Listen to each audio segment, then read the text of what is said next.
I never thought my life would turn into the whirlwind it has over the past week. It all started with a text from my roommate, Becca, saying we needed to talk. I didn't think much of it at the time.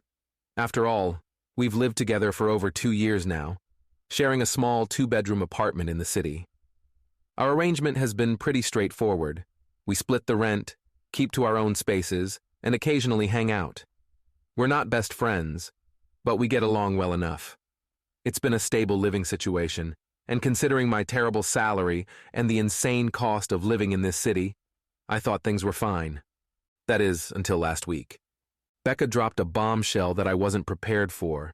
She's pregnant. Not only that, but she's 7 months pregnant.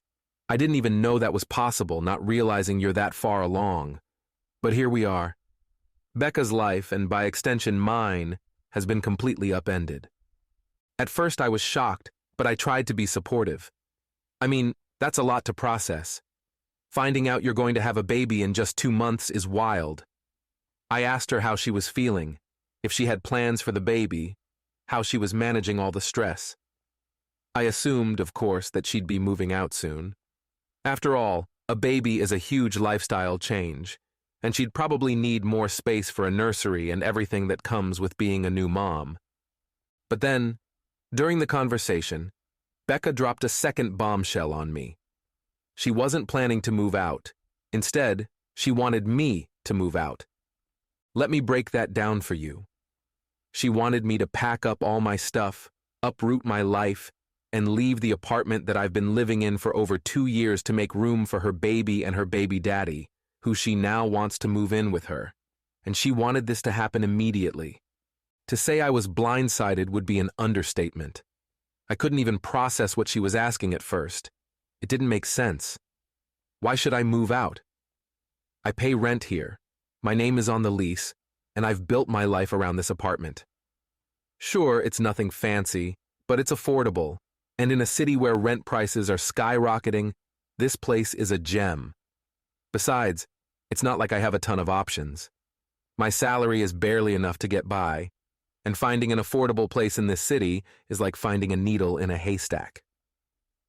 So, I calmly explained to Becca that I couldn't just move out right away.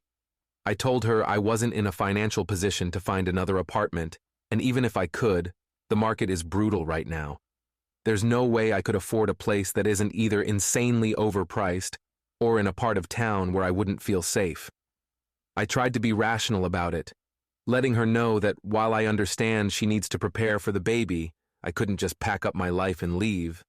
But Becca didn't take it well. Not at all. And the moment I said I wasn't going to move out, she lost it. She started shouting about how I was ruining her experience of becoming a mother, how I was standing in the way of her and her family.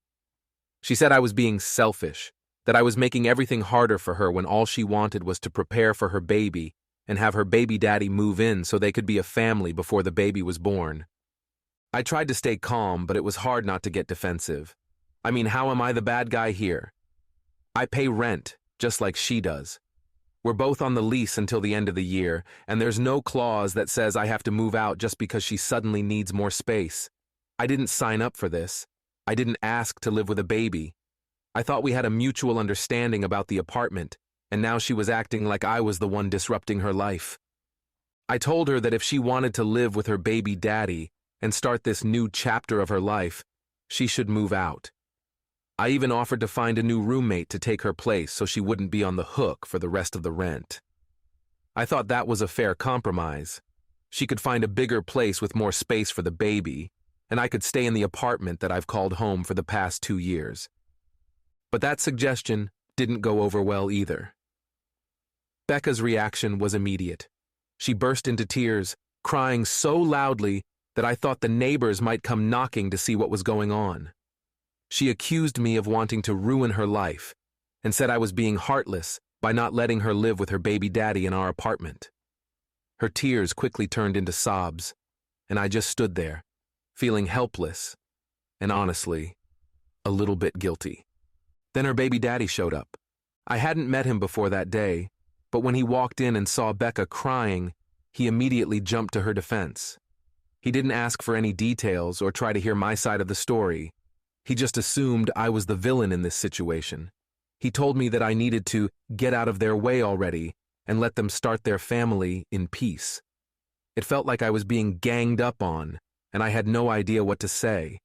They were treating me like I was some kind of intruder in my own home. Since that day, Becca hasn't stopped crying.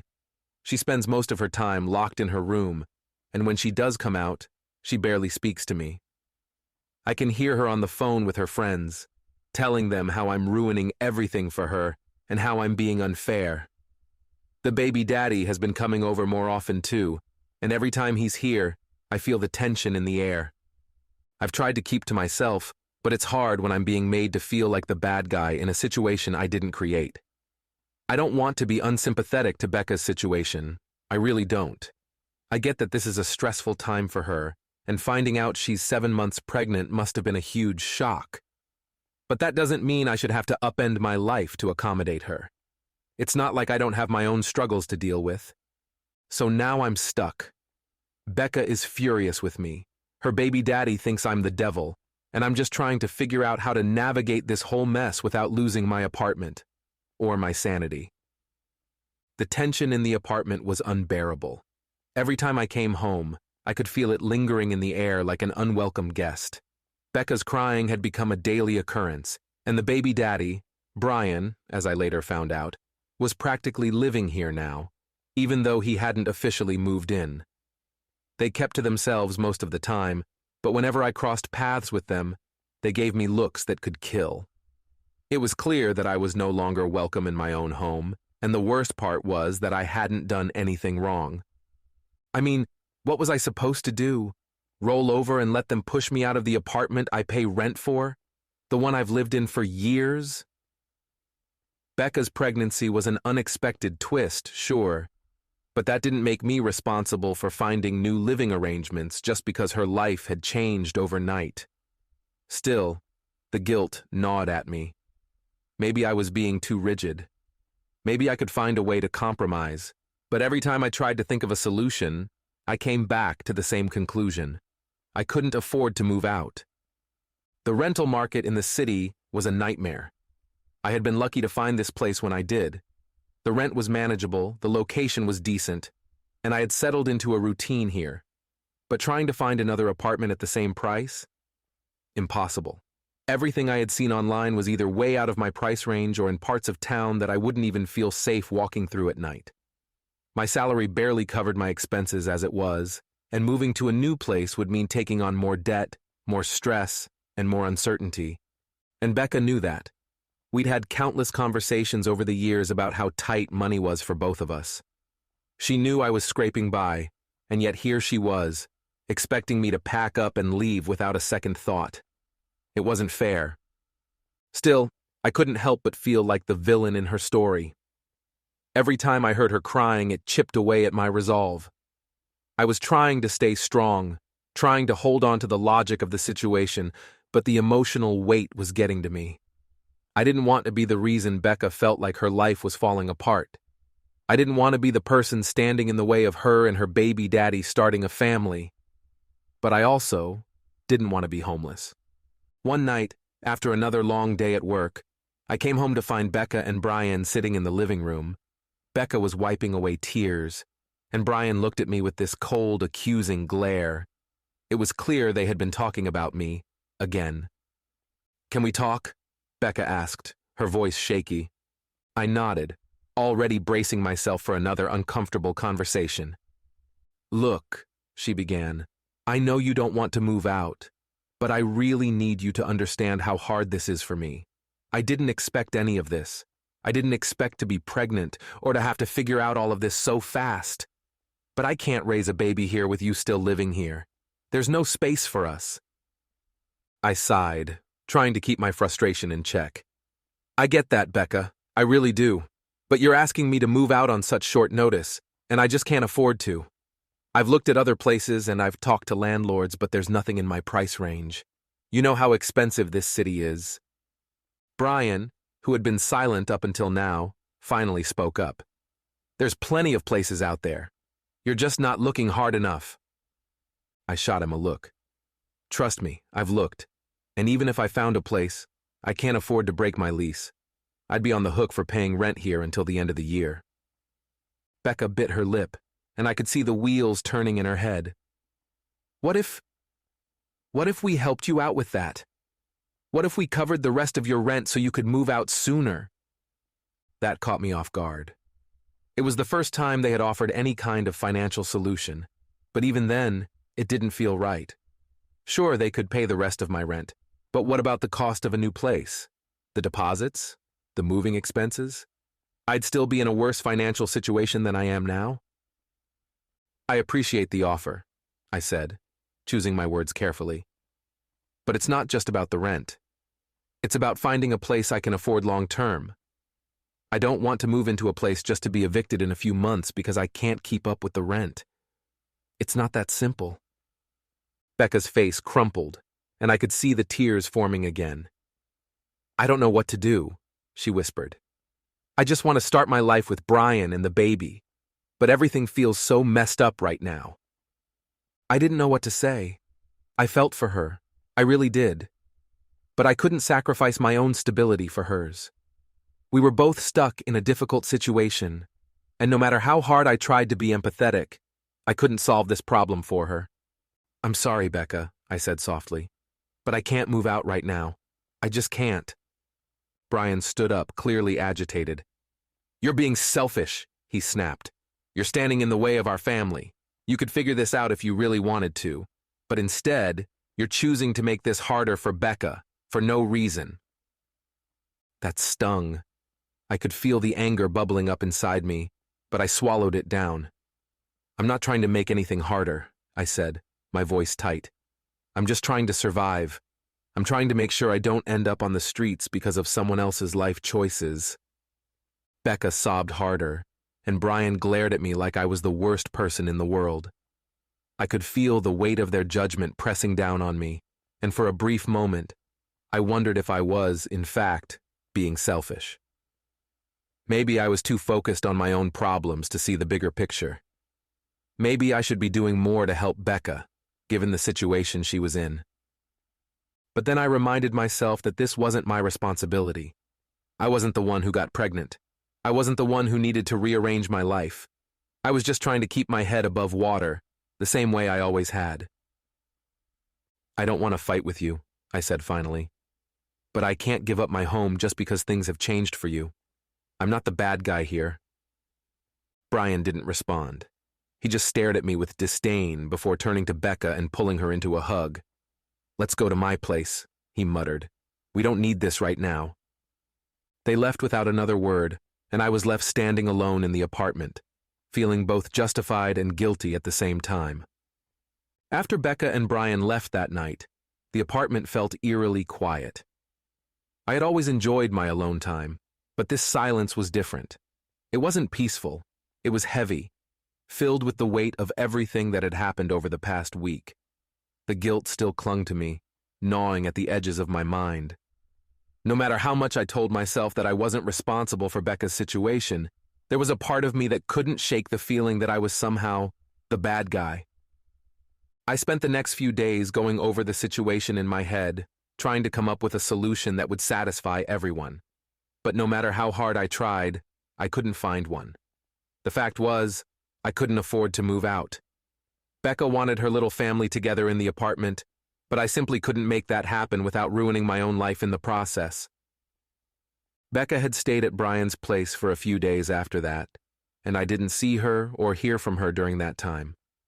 It gave me some much-needed space to think, but the more time I spent alone, the more I realized how much the dynamic of our living situation had shifted. It didn't feel like our apartment anymore. It felt like a battleground where I was defending my right to exist. Then, one afternoon, Becca returned. She didn't say much at first, just a quiet hello as she walked past me into her room. I could tell she had been crying again, her eyes red and puffy, and for a moment I felt that familiar pang of guilt, but I stayed silent, waiting for her to make the first move. Later that evening, she emerged from her room and found me in the living room, scrolling through my phone. She hesitated at the doorway, clearly gathering the courage to speak. I looked up at her, waiting.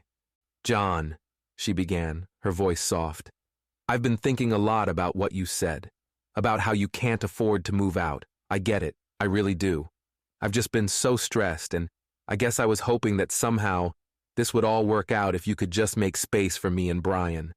But I can see now that it's not fair to ask you to leave when you're not in a position to do that." I blinked, surprised at her change in tone. This was the first time since the whole mess started that she had acknowledged my side of the situation. "I'm sorry I've been putting so much pressure on you," she continued. "I was so caught up in the idea of starting this new chapter with Brian and the baby that I wasn't thinking clearly. I've been blaming you for something that isn't your fault, and that's not right." Her words were like a weight lifting off my chest. For the first time in days, I felt like we were actually having a reasonable conversation. "I appreciate you saying that," I replied. "I'm sorry that things have been so hard for you. I know this isn't easy, and I never wanted to make it harder. I just can't put myself in a situation where I end up worse off, you know?" Becca nodded, her expression sincere. "I get it. I was just panicking. Everything happened so fast, and I didn't know how to handle it. But I've been talking to Brian, and we're going to start looking for a place of our own. It's probably for the best." Relief washed over me at those words. "That sounds like a good plan," I said, trying to keep my voice steady. "If you need help with the move or anything, I'm happy to pitch in." Becca gave me a small smile, the first genuine one I had seen in days. "Thanks, John. I know this hasn't been easy on either of us. I just want to make things right." After that, the atmosphere in the apartment improved. Becca and I weren't exactly back to normal, but the tension had lessened considerably. She spent most of her time at Brian's place, and when she was at the apartment, we kept things cordial. It wasn't perfect, but it was manageable. Over the next couple of weeks, Becca and Brian started looking for apartments, and I could tell that she was feeling more hopeful. She'd come home after spending the day apartment hunting and tell me about the places they'd seen, some good, some terrible. I could see the excitement in her eyes as she talked about the possibility of finally having a place to call home with Brian and the baby. I, too, began to feel more hopeful. It seemed like everything was finally falling into place. Becca was moving forward with her life, and I wouldn't have to worry about being forced out of my apartment. It wasn't the easiest situation, but it was the best possible outcome given the circumstances. A month later, Becca and Brian found a place. It wasn't far from our apartment, just a few blocks away. She was ecstatic, and I couldn't help but feel happy for her. Despite everything that had happened, I didn't want her to struggle. I wanted her to have a happy life with her baby and her new family. When moving day finally arrived, I helped Becca pack up her things and load them into the moving van. It was strange, seeing the apartment slowly empty of her belongings. For the first time in 2 years, the place felt like it was truly mine again. And as much as I was relieved to have the space back, there was also a bittersweet feeling in my chest. Becca and I had been through a lot together as roommates, and despite the tension of the past few weeks, I couldn't forget the good times we'd shared. As she was about to leave, Becca turned to me with a sad smile. "Thanks for everything, John. I'm sorry it got so complicated at the end. But I really do appreciate your patience." I gave her a small smile in return. "It's all good, Becca. I'm glad everything worked out for you. Good luck with the baby." She nodded, her eyes misting over with emotion. "You've been a great roommate. Take care, okay?" With that, she hugged me, something we hadn't done in a long time, and then she was gone. The door closed behind her, and I stood there in the empty apartment, taking a deep breath. It felt like a new beginning for both of us. I sat down on the couch, finally feeling at peace with how everything had turned out. It had been a wild ride, and there had been moments when I thought the situation would break me. But in the end, we had found a way to make it work. I was staying in my apartment, and Becca was starting her new life. It wasn't perfect, but it was enough.